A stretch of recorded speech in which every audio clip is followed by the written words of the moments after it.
বাংলাদেশ গণঅভ্যুত্থান 5 তারিখের পরে ছাত্র জনতার রক্তের বিনিময়ে আজকের যে বাংলাদেশ নির্মাণ হয়েছে, সেই বাংলাদেশের রক্ত জনতা এবং ছাত্র জনতার সাথে যদি কেউ বেইমানি করার চেষ্টা করে, অবশ্যই আমরা ছাত্র জনতা এটার আমরা প্রতিহত করব ইনশাআল্লাহ।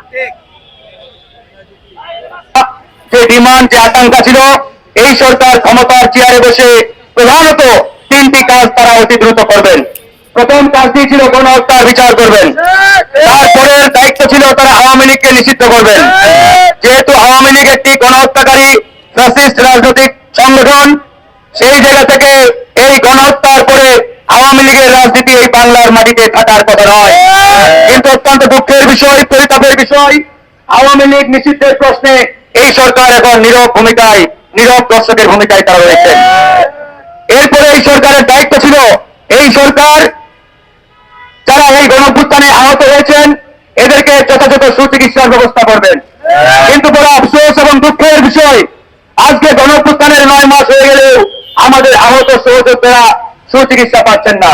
তারা হাসপাতালের ধারে ধারে ঘুরে বেড়াচ্ছেন, এর কাতারে ওর দরজায় তারা সুচিকিৎসার জন্য তারা দৌড়ে বেড়াচ্ছেন, কিন্তু তারা সুচিকিৎসা পাচ্ছেন না। এরপরে এই সরকারের দায়িত্ব ছিল যারা এই গণঅভ্যুত্থানে নিহত হয়েছেন অর্থাৎ শহীদ হয়েছেন তাদেরকে পুনর্বাসনের ব্যবস্থা করবেন। তাদেরকে যথাযথ পুনর্বাসনের ব্যবস্থা করেন নাই। আজকে আমরা দেখতে পাচ্ছি এই সরকার আড়ালে আবদালে কিংবা প্রত্যক্ষ বা পরোক্ষভাবে আওয়ামী লীগকে পুনর্বাসনের দায়িত্ব নিয়েছে। বিপ্লবের 9 মাস হয়ে গেলেও 2 ভাগ আওয়ামী লীগের সন্ত্রাসীদের গ্রেফতার করতে তারা পারেন নাই। আওয়ামী লীগকে তারা পাকড়াও করতে পারেন নাই। বরঞ্চ আমরা দেখতে পাচ্ছি আওয়ামী লীগের পুলিশ, আওয়ামী লীগের প্রশাসনের সহযোগীরা এখন প্রমোশন পেয়ে বড় বড় চেয়ারে বসছেন। আজকে দিল্লি থেকে হাসিনা বাংলাদেশকে বেকায়দায় ফেলার যে ষড়যন্ত্রে লিপ্ত রয়েছেন, তার অন্যতম কারণ হাসিনা রেখে যাওয়া রুহানি সন্তানেরা পুলিশ এবং প্রশাসনের বিভিন্ন জায়গায় তারা দায়িত্ব পালন করছে। হাসিনা দিল্লি থেকে সকালে ঘুম থেকে উঠে যখন ডানে তাকায় দেখে পুলিশ বাহিনীতে এখনো আমাদের লোক বসা। হাসিনা যখন দুপুরবেলা বামে তাকায় দেখে প্রশাসন যন্ত্রে এখনো 90 ভাগ আমার সেকাপের লোক বসা। তার মানে এই অন্তর্বর্তীকালীন সরকারকে আমরা ঘোড়ার ঘাস কাটানোর জন্য এই চেয়ারে বসাই নাই।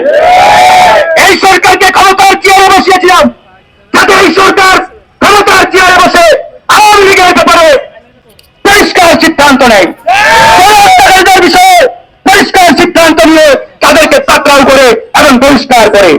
তারা সেটি করতে পারেন নাই।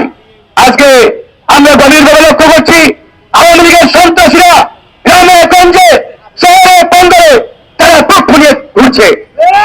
এমনকি তারা এই গণঅভ্যুত্থানে যারা প্রত্যক্ষ ভূমিকা রেখেছেন এই গণঅভ্যুত্থানের সৈনিকদের উপরে বিভিন্ন জায়গায় তারা হামলা পর্যন্ত চালাচ্ছেন। এই হচ্ছে অবস্থা বন্ধুগণ।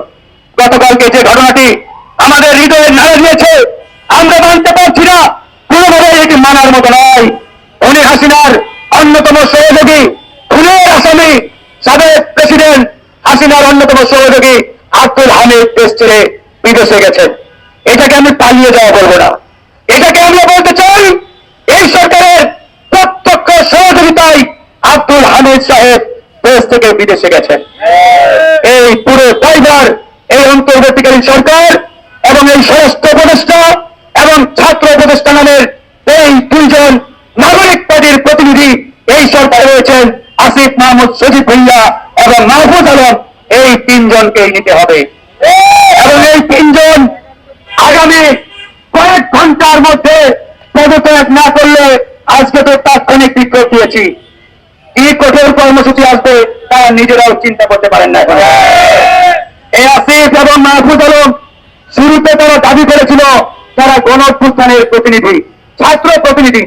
আমরাও বলেছিলাম ভালো কথা, তোমরা যেহেতু নেতৃত্ব দিয়েছ ছাত্র প্রতিনিধি হিসাবে এই সরকারে থাকা তোমাদের একটা অধিকার, তোমরা যাও। তারা এই সরকারে যুক্ত হলেন, আমাদের প্রত্যাশা ছিল তারা এই সরকারে যুক্ত হয়ে আওয়ামী লীগ নিষিদ্ধের প্রস্তাব ক্যাবিনেটে তুলবেন। কিন্তু 9 মাস হয়ে গেলেও এই আসিফ মাহফুজরা আজ পর্যন্ত ক্যাবিনেট মিটিংয়ে আওয়ামী লীগ নিষিদ্ধের প্রস্তাব তুলে নাই।